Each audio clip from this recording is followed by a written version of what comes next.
Welcome to the English all. दोस्तों आप सबका बहुत बहुत स्वागत है आपके अपने YouTube channel the English all पर। मेरा नाम है अनुपम दुबे।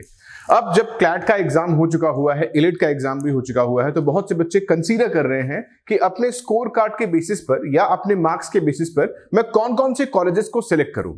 आज के इस वीडियो में हम इंडिया के टॉप 10 लॉ स्कूल्स को देखेंगे और उनके एंट्रेंस एग्जाम को देखेंगे कि किस किस एंट्रेंस पर वो एडमिशन देते हैं। तो चलिए स्ट्रेट अवे स्टार्ट करते हैं। जैसा कि आप देख रहे हैं, आपके स्क्रीन पर दिख रहा है top 10 law schools in India. इसमें हमने एक्चुअली 12 कॉलेजेस को ऐड किया है, बट हम टॉप 10 के बाद 2 और कॉलेजेस में आपको अलग करके दिखाएंगे। चलिए, हमने पहला दूसरा स्किप किया हुआ है लास्ट के लिए। सबसे पहले देखते हैं थर्ड नंबर पर इसमें कौन सा कॉलेज आता है। थर्ड नंबर पर एक एनएलयू है, यानी नेशनल लॉ यूनिवर्सिटी है दिल्ली, जो कि एलिट के थ्रू एडमिशन लेता हुआ है, यानी all India law entrance test के थ्रू एडमिशन लेता है।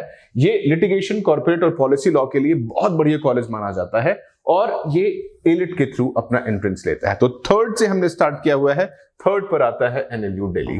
और अगर हम फोर्थ की बात करें तो ऑब्वियसली ये WBNUJS है, यानी West Bengal National University of Judicial Sciences, Kolkata का कॉलेज है और ये फेमस है कॉर्पोरेट लॉ के लिए, अपनी प्लेसमेंट के लिए और स्ट्रॉन्ग एकेडमिक एनवायरनमेंट के लिए।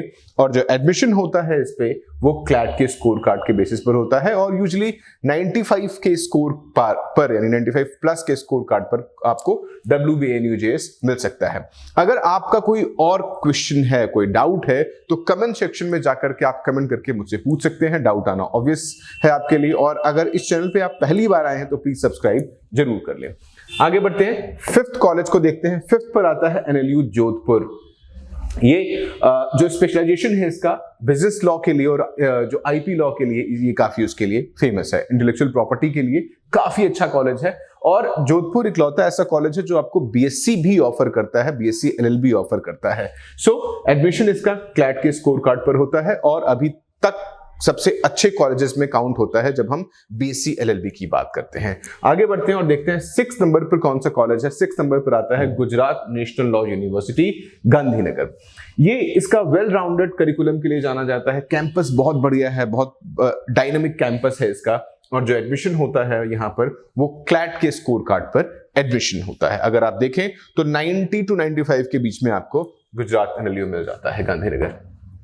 7 पर Rajiv Gandhi National Law University Patiala है और ये एक पॉलिसी मेकिंग हब है, रिसर्च और लीगल स्कॉलरशिप के लिए काफी फेमस है और जो एडमिशन है वो क्लैट के स्कोर कार्ड पर यहां पर होता है। कुछ लोगों को यह भी लगता है कि हमें भोपाल को ऊपर रखना चाहिए था, बट हमने अपने सर्वे के हिसाब से इसको कंसीडर किया हुआ है। अगर चाहते हैं आप तो भोपाल को आप गांधीनगर के ऊपर भी रख सकते हैं। कुछ लोग जो भोपाल को जोधपुर के ठीक नीचे रखते हैं, बट ऑलमोस्ट सिमिलर है, बहुत ज्यादा अंतर आपको नहीं दिखाई देगा। Strong litigation and academic exposure है, सेंट्रल इंडिया के अंदर ये है और एडमिशन जो लेता है वो क्लैट के स्कोर कार्ड पर लगता है। क्या आपको ये जो स्ट्रक्चर दे रहे हैं हम, क्या ठीक लग रहा है या इसमें कोई मॉडिफिकेशन है? प्लीज कमेंट सेक्शन में कमेंट करके हमें जरूर बताएं।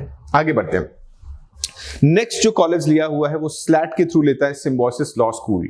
बहुत से लोग कहते हैं कि टॉप 3 कॉलेजेस में सिम्बायोसिस लॉ स्कूल भी अपनी प्लेसमेंट करता है इंडिया में, लेकिन स्ट्रॉन्ग एकेडमिक रिगर की वजह से इसको रखा हुआ है। बट कहीं ना कहीं मैंने इसको नीचे रखा हुआ है, इसकी जो फी है उसकी वजह से। Symbiosis law school Pune, one of the leading private law schools with a strong focus on internships and placement. जो एडमिशन होता है वो स्लैट के स्कोर कार्ड पर, यानी सिम्बायोसिस लॉ एडमिशन टेस्ट के स्कोर कार्ड पर ये एडमिशन लेता है। आगे बढ़ते हैं। 10th पर आता है ILS पुणे, जो कि one of the oldest college in India है। ILS पुणे जो कि MHCT के बेस पर कॉलेज लेता है, one of the oldest law college providing quality education for decades.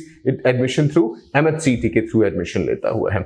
और आप जो ये एडमिशन का क्राइटेरिया है वो बहुत सा है, रिसर्च आउटपुट, प्लेसमेंट, इंफ्रास्ट्रक्चर, और ये बेस्ट कॉलेज लीगल एजुकेशन में माने जाते हैं। बट हो सकता है कि मेरी लिस्ट और आपके लिस्ट थोड़ा वेरी करे, जहां पर एक ही कंटेंशन हो सकता है वो भोपाल को लेकर के है, बट मैंने उसको नीचे रखा हुआ है। अब आगे बढ़ते हैं, देखते हैं सेकंड नंबर पे कौन आता है। Second number college but obvious था, दैट इज नालसर है, Hyderabad, renowned for its research driven curriculum and strong alumni network, और ये क्लैट के स्कोर कार्ड पर एडमिशन लेता है। काफी स्ट्रॉन्ग एकेडमिक रिगर प्रोग्राम इसके पास है और वैरायटी ऑफ कोर्सेज भी अवेलेबल हो जाता है नालसर के बाद। और जो नंबर 1 पर है वो none other than National Law university.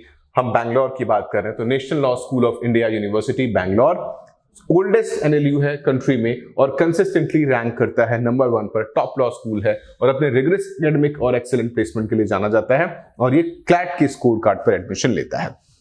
इसमें अगर मुझे रखना होगा तो 11वें पे मैं जामिया मिलिया इस्लामिया को रखूंगा और अगर 12वें पे रखना होगा मुझे तो मैं ऑब्वियसली यहां पर ओपी जिंदल को रखना चाहूंगा कि ये 2 यूनिवर्सिटी इसमें छोड़े हुए हैं मैंने। जामिया मिलिया इस्लामिया एक सेंट्रल यूनिवर्सिटी है जो कि ऑब्वियसली कंसीडर किया गया हुआ है, अच्छा कॉलेज है। ओपी जिंदल बहुत महंगा कॉलेज है इसलिए मैंने उसको हटाया हुआ है इस लिस्ट से, लेकिन हाँ अगर लोग बाग इसकी फीस पे कर सकते हैं तो आप उसको डेफिनेटली इस लिस्ट में भी कंसीडर कर सकते हैं। तो मुझे उम्मीद है कि ये पूरी वीडियो और इन्फॉर्मेशन आपको पसंद आया होगा। अगर आपका अपना कोई लिस्ट है तो प्लीज कमेंट सेक्शन में हमें कमेंट करके बताएं। Thank you so much.